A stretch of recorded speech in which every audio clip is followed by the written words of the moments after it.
Hello everyone, I hope सब अच्छे होंगे। आज हम सॉल्व करने जा रहे हैं HPJBT टैट मैथमेटिक्स सेक्शन जो 9/11/2025 को हुआ है exam. So one by one सारे क्वेश्चन हम सॉल्व करेंगे और देखेंगे कि कैसे इनको हम सॉल्व कर सकते हैं नेक्स्ट फ्यूचर एग्जाम्स के लिए भी। सो स्टार्ट करते हैं फर्स्ट क्वेश्चन से। सेक्शन 4 था, ये सीरीज है सीरीज डी। तो बाकी क्वेश्चन भी आप साइमल्टेनियसली मैच कर सकते हैं। सो फर्स्ट क्वेश्चन है, find the value of this. सबसे पहले हमारे पास होना चाहिए कि जहाँ पे भी क्रॉस का साइन है उनको हम सॉल्व कर लें। तो 3 से 3 कट हो जाएगा, यहाँ से इसको कट करेंगे तो यहाँ पे 2 बच रहा है। तो हमारे पास आ जाएगा 2/5 plus 5/2 and minus 1/10। So LCM ले लेंगे, यहाँ पे आ जाएगा आपके पास 10, यहाँ पे हमारे पास आ जाएगा -4 plus 25 minus 1, it is 20/10 which is 2। Option number D यहाँ पे करेक्ट होना है।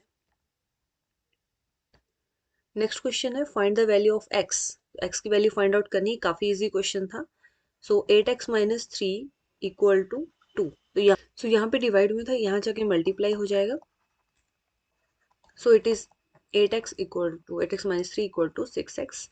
इसको x वाली टर्म्स को हम इकट्ठा कर लेंगे और दूसरी को राइट हैंड साइड में। तो यहाँ पे आ जाएगा 2x इज इक्वल टू 3 और x की वैल्यू हमारे पास आ जाएगी 3/2। तो ऑप्शन नंबर यहाँ पे सी करेक्ट होगा। Next question is find the value of x in the given figure. So अब हमें पता होना चाहिए कि जो भी ट्राइंगल होती है उसके एक्सटीरियर एंगल्स जो होते हैं, इन फ्यूचर के लिए हम ये याद रख लेंगे, sum of exterior angles of a triangle is equal to 360 degree.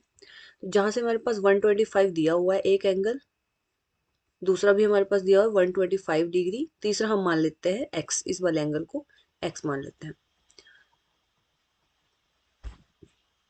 तो ये आपके पास आ जाएगा 360 डिग्री। सो इनको हम प्लस करेंगे तो आपके पास आ जाएगा 50, 25 प्लस 25 हो गया मतलब 50 और 100 plus 250। So it is x is equal to 360 degree minus 250 degree which is equal to 110 degree. So option number A correct है। मान लो आपके पास ये आपको नहीं पता होता फॉर एग्जाम्पल, तो हम इसको और कैसे कर सकते थे। अब चलो बाहर के एंगल का सम तो याद नहीं रहता, लेकिन मान लो कि इंटरनल एंगल्स जो है उनका सम तो हमें पता है ना, वो कितना होता है 180 डिग्री। तो ये वाला एंगल कितना होगा, ये वाला एंगल कितना होगा। अब ये वाला जब भी हम एक स्ट्रेट लाइन पे एंगल बनता है वो कितना बनता है 180 डिग्री। तो बाहर वाला पोर्शन तो हमारे पास दिया 125, तो अंदर वाला पोर्शन आपके पास कितना बनना था 55, 180 कंप्लीट करने के लिए। सेम यहाँ पे भी 55, तो 55 प्लस 55 और ये वाला एंगल हमारे पास वो हम इसको मान लेते हैं फिलहाल के लिए y, वो होना चाहिए था 180 डिग्री का। Sum of interior angles of a triangle is 180, ये तो हमें पता है। So it is 110 plus y which is equal to 180। So y is equal to 180 minus 100 which is equal to 70। तो ये वाला अगर 70 डिग्री का एंगल आ रहा है तो ऑब्वियसली ये स्ट्रेट लाइन पे एंगल बन रहा है। टोटल कितना बनना चाहिए 180, तो 70 डिग्री प्लस x कितना होना चाहिए था 180 डिग्री होना चाहिए था। तो यहाँ से x की वैल्यू अगेन 110। तो अगर आपको ये नहीं याद है तो एटलीस्ट ये तो सबको याद होता है कि sum of interior angles is equal to 180 degree. Next is area of a sector of a circle having this. ये तो डायरेक्ट आपसे फॉर्मूला पूछा गया था, तो ऑप्शन नंबर इससे यहाँ पे डी करेक्ट होगा। नेक्स्ट क्वेश्चन है, divide the polynomial by the gx where p और gx हमारे पास वैल्यू दी हुई है और हमें रिमाइंडर फाइंड आउट करना है। तो ये वाले क्वेश्चन भी हम 9th 10th में कर चुके हैं। तो पॉलिनोमियल कौन सा है जिसको हमने डिवाइड करना है, उसको हम लिख देते हैं डिवाइड के पोर्शन में, और किससे करना है वो है x² माइनस 2। ठीक है, तो सबसे पहले हमने क्या करना होता है x³ तक हमने इस टेबल को, जैसे हम नॉर्मल डिवाइड भी करते हैं, जैसे यहाँ पे हमने डिवाइड करना है मान लो 20 को 2 से, तो हम इसका टेबल देखते हैं 20 के आसपास कब पहुंचता है। तो x² से x³ बनाना हो हमें, तो हमें किससे करना पड़ेगा x से करना पड़ेगा। तो यहाँ पे क्या आएगा x³ x² into x x³ और साथ में दूसरी टर्म भी है तो इससे मल्टीप्लाई करेंगे तो यहाँ पे आ जाएगा -2x।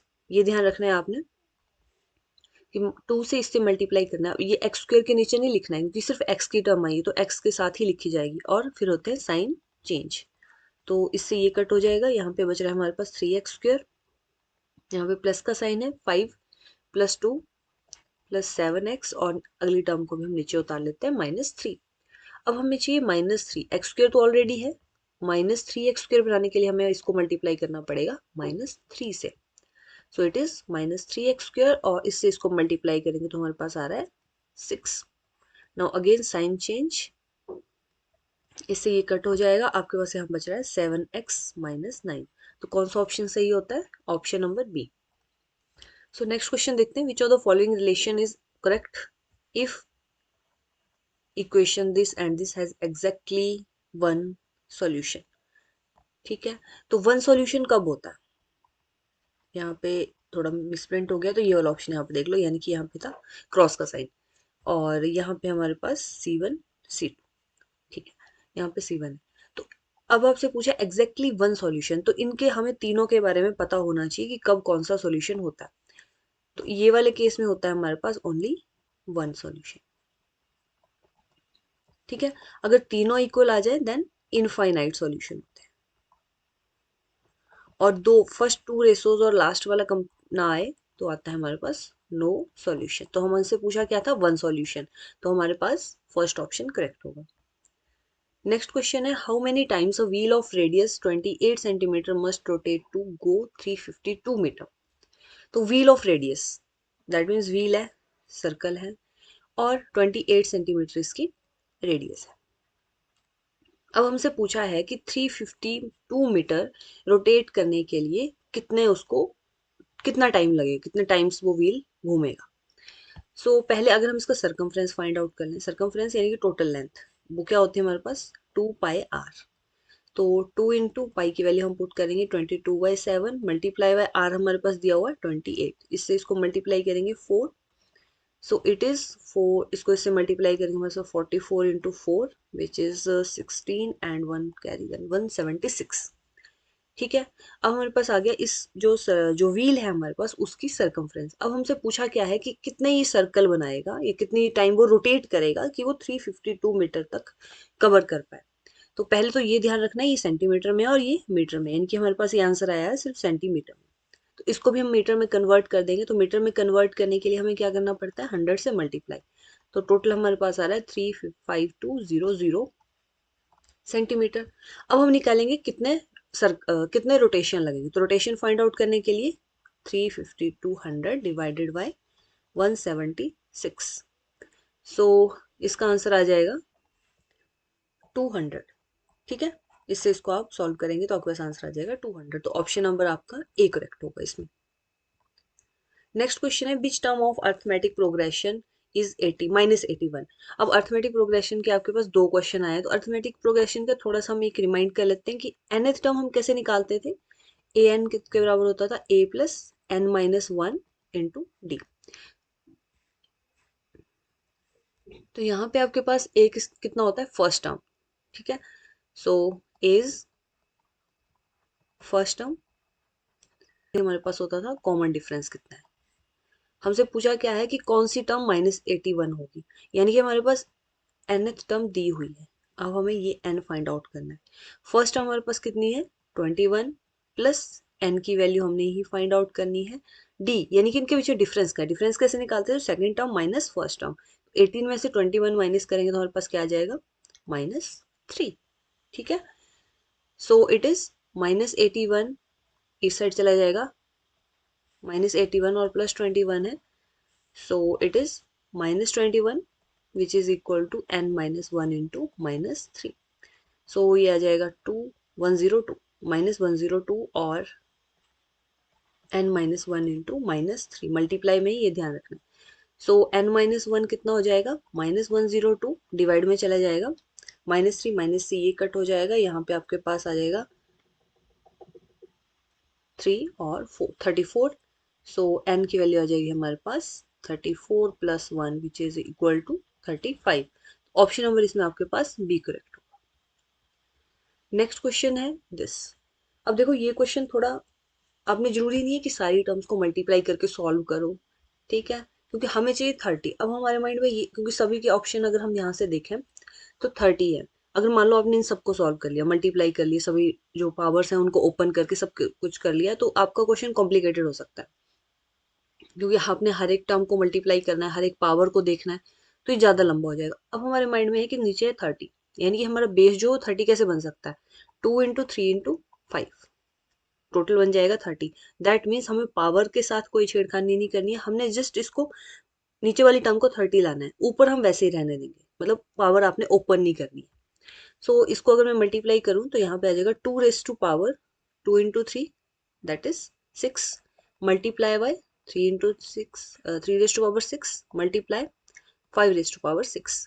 अब हमारे पास एक फॉर्मूला होता है, that is A⁻m multiply by B⁻m, यानी कि पावर सेम हो लेकिन बेस डिफरेंट हो, तो हमारे पास आंसर आ जाता है AB⁻m। तो ये फॉर्मूला यहाँ पे इजीली अप्लाई हो जाएगा। यहाँ पे आप देख सकते हो 6 और 6 सेम है, so 2 × 3 is 6, 6 raise to power 6 into 5 raise to power 6। Again वही चीज हो जाएगी, 6 × 5 30, 30 रेज टू पावर 6। तो हमारे पास आंसर कौन सा हुआ, बी ऑप्शन। आगे विच triangle is possible with the following sides. अब ट्राइंगल की पॉसिबिलिटी जानने के लिए हमें पता भी होना चाहिए ट्राइंगल कैसे बनती है, कैसे क्या चीज होती है। सो अब ट्राइंगल का एक चीज आपने ध्यान रखनी है, जब भी आपसे पूछा है कि ट्राइंगल की पॉसिबिलिटी क्या है, तो ट्राइंगल में हमेशा किसी भी दो जो साइड्स हैं उनका सम जो होता है वो हमेशा ग्रेटर देन ही आएगा थर्ड साइड से। ठीक है। अब अगर मैं फर्स्ट क्वेश्चन की बात करूँ तो 2 + 3 हम कर लेंगे, तो हमारे पास क्या आ रहा है 5, 2 + 3 हमारे पास 5 आ रहा है, तो वो इक्वल हो जा रहा है, दैट मीन्स ये वाला तो केस नहीं होगा। बी वाला देख लेते हैं, 3 + 6 कितना हो गया 9, वो 7 से बड़ा आ रहा है। 3 + 7 कितना हो गया 10, वो भी 6 से बड़ा आ रहा है। 6 + 7 कितना हो गया हमारे पास 13, वो भी 3 से बड़ा आ रहा है, दैट मीन्स ये वाला केस पॉसिबल है। अब बाकी भी वेरीफाई कर लेते हैं। +3 हमारे पास आ रहा है 9, वो 2 से बड़ा, ये तो वेरीफाई हो गया। 3 + 2 हमारे पास आ जाएगा 5, लेकिन वो 6 से बड़ा नहीं है, दैट मीन्स ये वाला केस नहीं होगा। नेक्स्ट 4 + 3 7 है, 7 8 से छोटा आएगा, तो हमारे पास ये वाला केस भी नहीं होगा। तो ऑप्शन नंबर सिर्फ बी ही है जो करेक्ट है तीनों केसेस में। ये नहीं कि सिर्फ दो आपने कोई भी, जैसे यहाँ पे मैंने 6 + 3 देख लिया तो 9 आ गया, और 2 और 3 + 2 5 आ गया, लेकिन वो चीज़ तो पॉसिबल नहीं है। अगर तीनों टर्म, तीनों आपकी जो तीनों आपके पास सेंटीमीटर में आपकी लेंथ दी होगी ट्राइंगल, वो तीनों वेरीफाई करके चेक करनी है कि दो, कोई भी दो साइड्स आपने प्लस करनी है वो हमेशा थर्ड साइड से बड़ी ही आनी चाहिए। तो ऐसा ओनली बी ऑप्शन में ही हो रहा है। Next question is what is the value of this. अब इसके लिए आपको ट्रिग्नोमेट्री के जो कुछ एंगल्स हैं वो याद होने चाहिए। तो साइन की हम कैसे याद रखते हैं, 0 डिग्री, 30 डिग्री, 45 डिग्री, 60 डिग्री और साथ में होता है 90 डिग्री। ठीक है, तो इनको याद कैसे किया जाए। फर्स्ट हमारे पास क्या होता है, हम स्टार्ट करेंगे 0, 1 बाई 1/4, 2/4, 3/4, 4/4। ठीक है, यहाँ पे 4 लिख सकते हैं, कोई इशू नहीं है, इनके 0 1 2 3 4 और सारा 4 से डिवाइड कर देना है। तो फर्स्ट बन जाएगा 1, 1/2 अंडर रूट। ठीक है, इन सब में अंडर रूट लगता है, तो 1 इसका, और इसका हमारे पास आ जाएगा 1/√2, इसका आ जाएगा √3/2, और यहाँ पे आ जाएगा आपके पास 1। क्लियर। अब ये वैल्यूज होती है हमारे पास साइन की, और इसकी उल्टी वो किसके बराबर हो जाएंगी, कॉस की, यानी कि 1√3/2, 1/√2, 1/2 0। अगर आपको ये फर्स्ट याद है तो बाकी आप बना सकते हो आराम से। tan किसके बराबर होता है, साइन अपॉन कॉस, तो वहां से बन जाएंगी। तो 0.10, इसको डिवाइड करेंगे तो हमारे 1/√3, यहाँ पे 1, यहाँ पे इससे इसको डिवाइड करेंगे तो √3, एंड 1/0 अनडिफाइंड हो जाता है, ये आपको पता ही अनडिफाइंड। अब हमसे पूछा क्या है, 2 tan² 45 डिग्री। सो tan 45 कितना है हमारे पास 1, तो 2 × 1। क्लियर। प्लस cos² 30 डिग्री, तो cos की वैल्यू 30 पे क्या है, √3/2, ये वाली वैल्यू है, तो स्क्वायर भी है साथ में, तो हम लिख देंगे 3/4। Clear. Next is minus sin² 60 degree, यानी कि कौन सी वैल्यू, sin 60 डिग्री ये वाली है, और इसका स्क्वायर है साथ में, तो क्या आ जाएगा 3/4। अगेन इससे ये कट हो जाएगा, हमारे पास आंसर बच रहा है ओनली 2। आंसर आप डायरेक्ट निकाल सकते हो, बट ये मैं आपको बता रही हूँ कि आपने याद कैसे रखना है, इनकेस आपको वैल्यूज याद नहीं रहती है। तो सबसे पहले आपने 0 1 2 3 4 लिखना है, उन सबको 4 से डिवाइड करना और अंडरूट लगा देना है। नेक्स्ट क्वेश्चन अगेन एपी का है, मैंने आपको पहले भी कहा था कि 2 क्वेश्चन इस बार एपी से आए हैं, तो एपी के कुछ फॉर्मूले हमें याद होने चाहिए। नाउ अब क्वेश्चन है कि इन द फॉलोइंग या इन द एपी, आपके पास एपी दे रखी है, what will be the 11th term. अब 11th टर्म क्या होगी, 11th टर्म मतलब a प्लस 10d, ये वाली टर्म की बात हो रही है। अब a प्लस 10d क्यों, अगर मान लो आपके पास a फिफ्थ टर्म हमें निकालनी होती है तो हम क्या लिखते हैं, a plus n minus one into d, n कितना है यहाँ पे 5, तो a प्लस 4d, यानी कि एक कम ही आता है हमारे पास हमेशा। तो a प्लस 10d आपके माइंड में होना चाहिए कि a प्लस, जब भी आप 11th पूछ रहे हैं तो एक कम आना चाहिए 10 इंटू डी, या 12 पूछ रहे हैं तो 11d आना चाहिए। क्यों आता है वो भी मैंने आपको बता दिया। अब पूछा है 11th टर्म क्या होगी, तो हमारे पास इस फॉर्मूले में हम डायरेक्ट पुट कर सकते हैं 3 प्लस 10 इंटू डी, कितना है हमारे पास, ये जो सेकेंड टर्म है इसमें से हमें फर्स्ट टर्म माइनस करनी है, तो माइनस कर लेते हैं, -1/2 माइनस इंटू -3। सो यार हमारे पास डी की value, d is equal to -1/2 plus 3, LCM ले लेते हैं, यहाँ पे आ जाएगा 2 -1 plus 6 which is equal to 5/2। Clear, तो यहाँ पे आ गया 5/2। तो 2 से हमारे पास हो गया यहाँ पे ये कट, यहाँ बच जा रहा है 5, तो टोटल आंसर बन रहा है -3 plus 25 which is equal to 22। तो ऑप्शन नंबर कौन सा करेक्ट होगा, option number B, that is 22। Which of the following can not be the probability, probability हमेशा लाई करती है 0 से लेके 1 के बीच में, 10%। अब 0 से 1 यानी कि 0% भी हो सकता है, 5 जो बीच में आपके पास 0.5 आ गया, दैट मीन्स वो कितना परसेंटेज में लिखेंगे तो कितना होता है वो 50% होता है। अगर 1 को हम परसेंटेज में चेंज करेंगे 100% हो गया। तो पर प्रोबेबिलिटी 2/3 भी हो सकती है, 15%, 0.7 भी हो सकती है, लेकिन प्रोबेबिलिटी हमेशा कभी भी नेगेटिव नहीं होगी। किसी भी काम की प्रोबेबिलिटी है तो हाँ होती है तो ना होती है, नेगेटिव नहीं हो सकती। ठीक है, तो ऑप्शन नंबर बी इसमें करेक्ट होगा। नेक्स्ट है football team one 10 matches out of the total number of matches they played. If their win percentage was 40, then how many matches did they play in all? अब देखो question में केवल हम फॉर्मूले की जगह कुछ लॉजिक भी लगा सकते हैं। यहाँ पे हमारे पास बोला हुआ है कि फुटबॉल टीम ने जो है वो 40 मैच, सॉरी 10 मैच जीते हैं, और कितने खेले हैं हमें नहीं पता, और उसकी विन परसेंट कितनी है 40। दैट मीन्स अगर हम मान लेते हैं कि टोटल मैच उसने, यहाँ पे लिख लेते हैं टोटल मैचेस जो उसने प्ले करे, दैट इज एक्स, हमें नहीं पता है फिलहाल, हमसे यही पूछा गया है। और हमारे पास दिया क्या है कि 40% जो हैं उन मैचेस के, वो कितने हैं 10। अब ये कहाँ से आया, सोचने वाली बात है।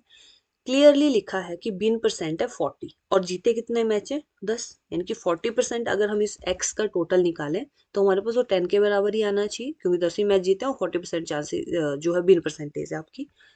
So it is 40 divided by 100 multiply by x which is equal to 10। x की वैल्यू हमारे पास आ जाएगी 10 into 100 which is divided by 40, इससे ये कट हो जाएगा, इससे आ जाएगा 25। तो x की वैल्यू आ जाएगी हमारे पास 25, यानी कि टोटल मैच उन्होंने कितने खेले हैं 25।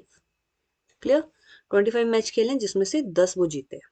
अगर हम इसको वेरीफाई, यानी कि अगर 40% जीते हैं दैट मीन 60% वो हारे होंगे, तो 60% अगर हम 25 का निकालें तो कितना आएगा, यहाँ पे 4 और यहाँ पे आ जाएगा आपके 15। तो 15 मैच हमने हारे हैं, इन्होंने जो फुटबॉल टीम थी 15, और 10 जीते हैं, यानी कि टोटल हमारे पास आ रहे हैं 25 matches.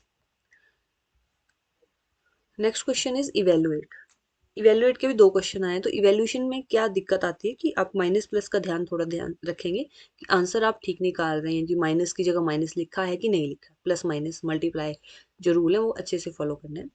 Plus -2/57, so it is -8/19, यहाँ पे माइनस हम लगा सकते हैं क्योंकि प्लस माइनस माइनस ही होगा, और एलसीएम ले लेंगे तो आपके पास आ जाएगा 57, 19 इंटू 3 57, तो इसको 57 बनाने के लिए मल्टीप्लाई बाई 3, और ऊपर भी यहाँ पे आ जाएगा -24 और -2। तो ऑप्शन नंबर कौन सा, -26/57, option number B correct. Next question is Raju's father age. अब एज वाले क्वेश्चन काफी आते हैं, तो इसमें थोड़ा सा आपने क्लियर रहना है कि आप इक्वेशन कैसे बना रहे हो। तो Raju father age is 5 years more than 3 times Raju's age. What will be the Raju age if his father is 44 years old।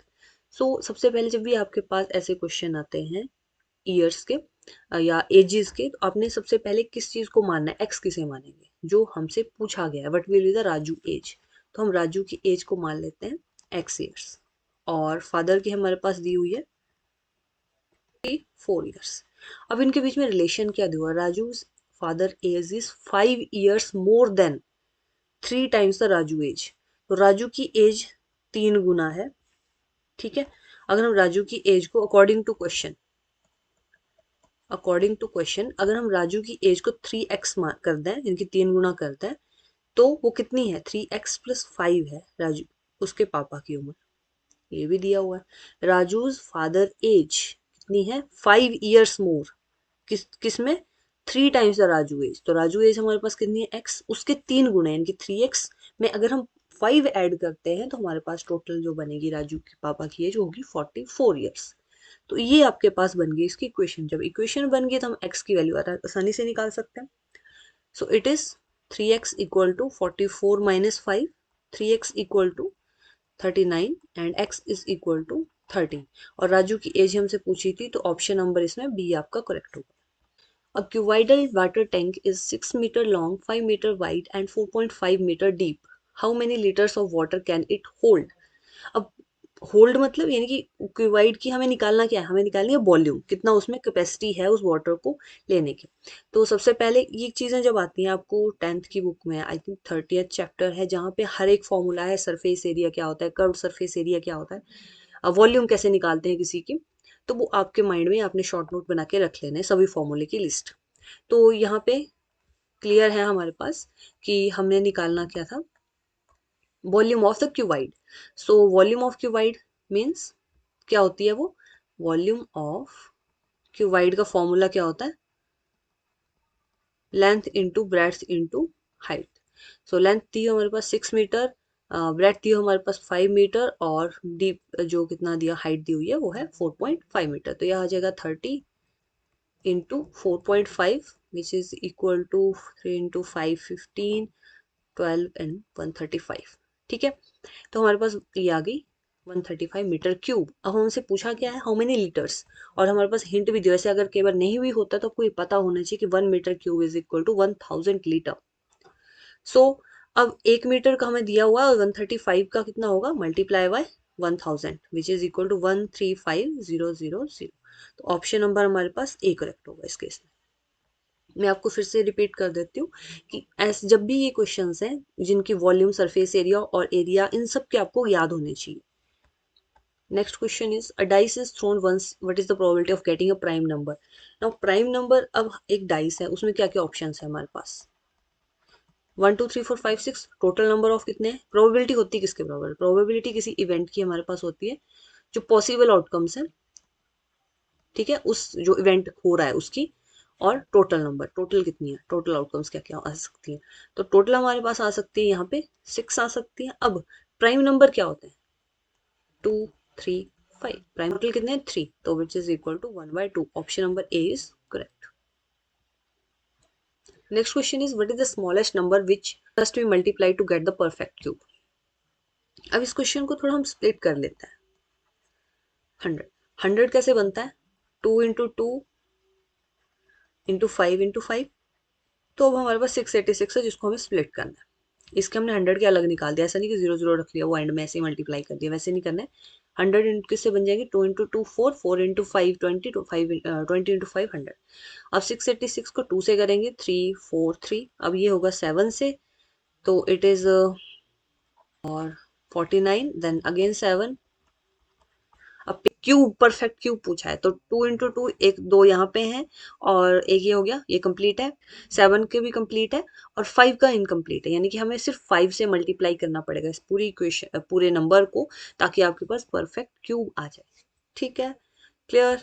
Next question is, what is the length of a side of square. अब देख लो square की बात आ गई, square के area हमें सबको पता होता है, side into side which is equal to कितना दिया हमारे पास, 441 मीटर स्क्वायर, और इसका जो आपके पास स्क्वायर रूट होता है वो होता है 21। तो option number D is correct. Next is cot theta, अगर ये है तो थीटा कितना होगा। अभी हमने पीछे, मैंने आपको क्लियरली समझाया था ट्रिग्नोमेट्रिक जो टेबल है वो कैसे बनता है। अब कॉट किसके बराबर होता है, कॉस डिवाइडेड बाय साइन। तो √3 कहाँ आएगा आपके पास, अब आपके पास दो ऑप्शन है, तो 30 पे आ जाएगा या तो 60 पे आ जाएगा। सो ये आपके पास आएगा कॉस, कॉट 30 पे। अगर हम चेक करें कॉट 30 कितना बनेगा, cot 30 degree which is equal to sine 30 sorry cos 30 sine 30। या तो आप ऐसे कर लो, अगर आपको साइन कॉस याद है, अगर tan याद है तो ऑब्वियसली इसका उल्टा ही होगा, 1/√3 यानी कि √3 वही पूछा है हमसे। सो इट इज √3 ही पूछा गया है। एक बार मैं चेक कर लेती हूँ। √3 that is equal to cot 30 degree. Option number C is correct. Next is what is the value of M. Now फिर से सर्ट्स और इंडिसेस से क्वेश्चन आया तो कुछ फॉर्मूले आपको याद होने चाहिए। जैसे ये हमारे पास होता है, ये हमारे पास हो जाता है m+n। अगर ये डिवाइड में आता है हमारे पास तो ये हो जाता है am-n। अगर ये हमारे पास am इंटू बी एम में आता है तो हमारे पास आ जाता है ab इंटू एम। या a⁻0 होता है तो हमारे पास 1 होता है, या फिर am n होता है तो हमारे पास क्या होता है amn। ठीक है, कुछ फॉर्मूले आपको याद होने चाहिए। अब इस क्वेश्चन पे आते हैं, डिवाइड का ऑप्शन है तो 5m डिवाइड में है, दैट मीन्स क्या होता है, माइनस होता है, माइनस और ऑलरेडी वहां पे माइनस है और किसके बराबर दिया हुआ है 5⁵5। एक चीज और याद रखनी है, a⁻m हो और a⁻n हो, यानी कि बेस सेम हो तो जो पावर होती है वो भी इक्वल ही होती है।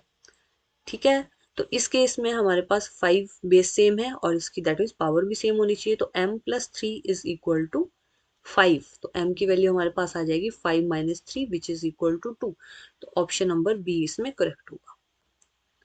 Next question is Sushant reads 1/3 part of a book in 1 hour। How much part of the book will he read in 2.5 hours। अब इस क्वेश्चन में अगर या तो आपको फॉर्मूला कोई आता है तो आप उस हिसाब से कर लो, या जो आपके माइंड में कैसे आप इसको लॉजिकली भी सॉल्व कर सकते हो।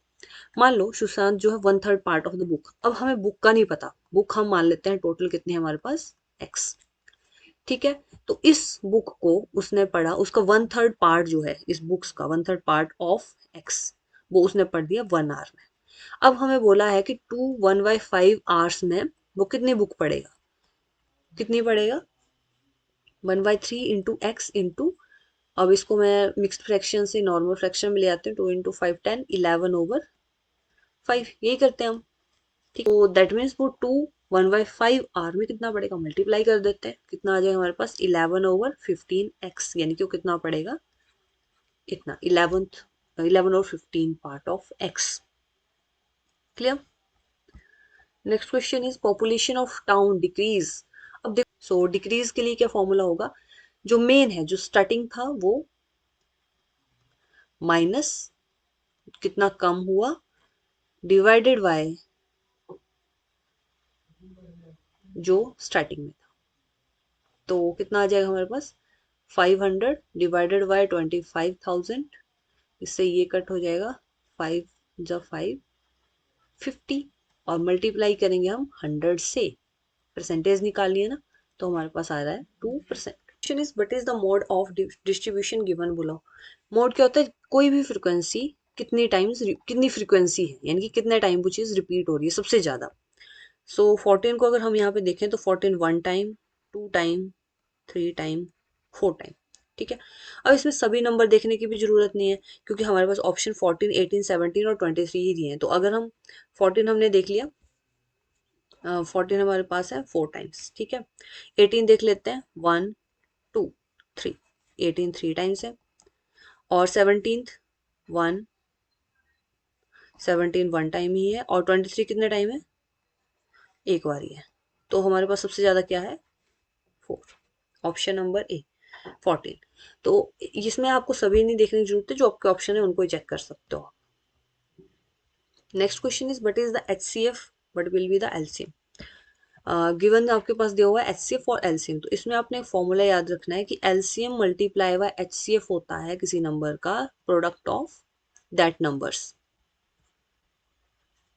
जिनका LCM और HCF दिया होता है। तो LCM हमें फाइंड आउट करना है और HCF दिया हुआ विच इज 9, और प्रोडक्ट ऑफ टू नंबर्स यानी कि 306 इंटू 657।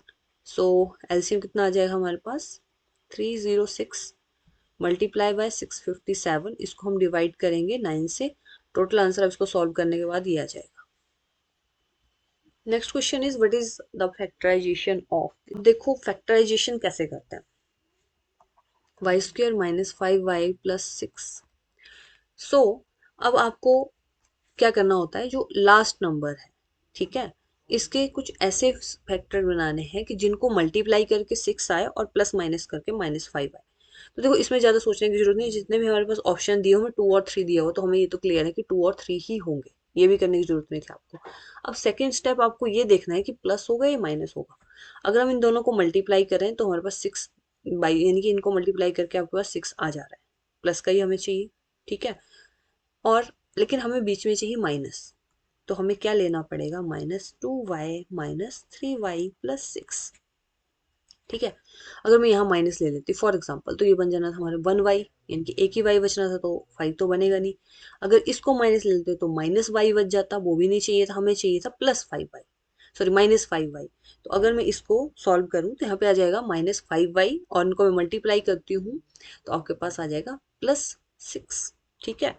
तो अब हम इसको कॉमन ले लेते हैं, y यहाँ से -3 कॉमन ले लेते हैं, तो यहाँ आ जाएगा। और ये ठीक कब होते हैं, जब आपके ये जो अंदर कॉमन लेने के बाद टर्म्स बचती हैं वो इक्वल आए। तो एक तो हमारे पास फैक्टर बन गया बाई -3 और एक बन गया बाई -2। तो कौन सा ऑप्शन करेक्ट होगा, option number B. Next question is the angle of quadrilateral are in the ratio, what are the angles of quadrilateral. अब टोटल सम जो होता है एंगल्स का, sum of angles which is equal to 360 degree. अब ratio में है तो हमें इसको x मान लेते हैं, 3x plus 5x plus 9x plus 13x किसके बराबर हो गया, 360 डिग्री।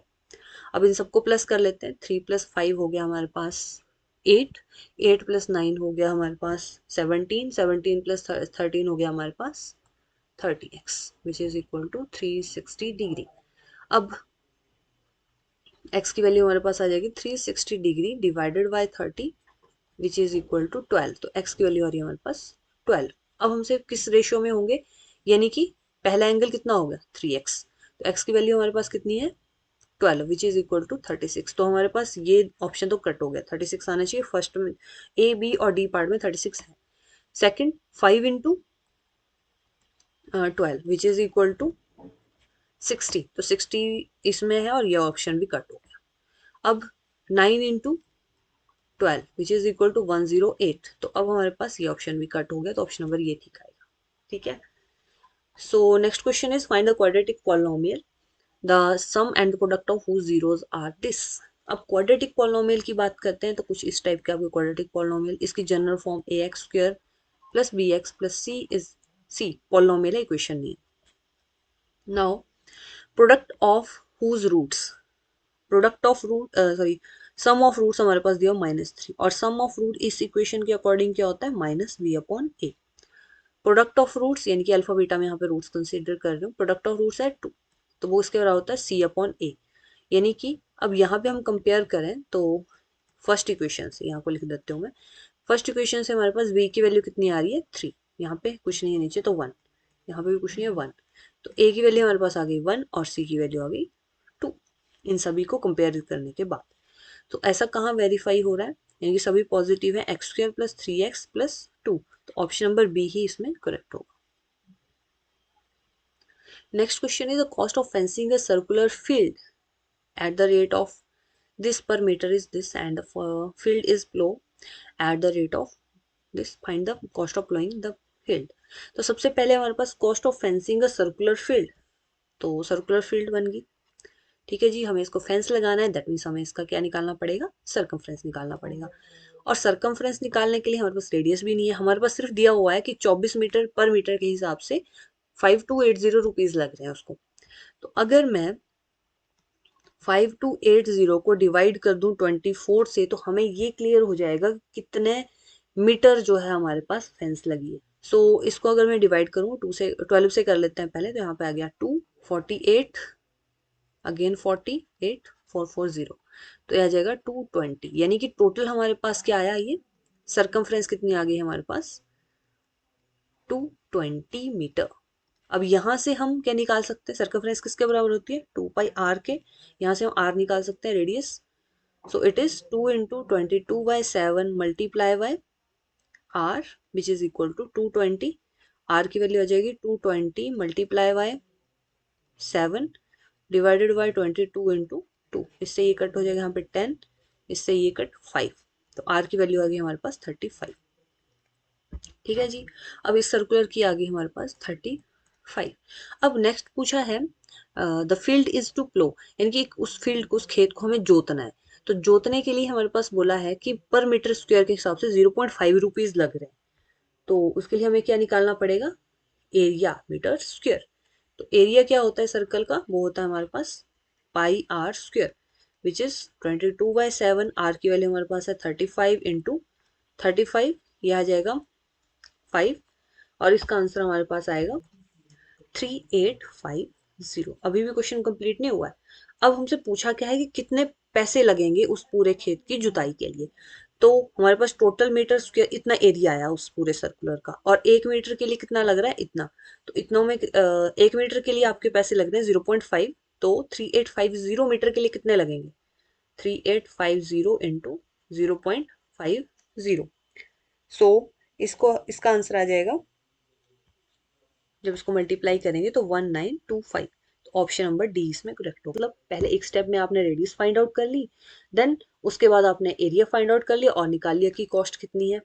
सो आई होप आपको वीडियो अच्छी लगी होगी। इसके अलावा अगर आपको कोई भी पर्टिकुलर टॉपिक के ऊपर वीडियो चाहिए होगी तो आप कमेंट करके जरूर बता सकते हैं। Thank you.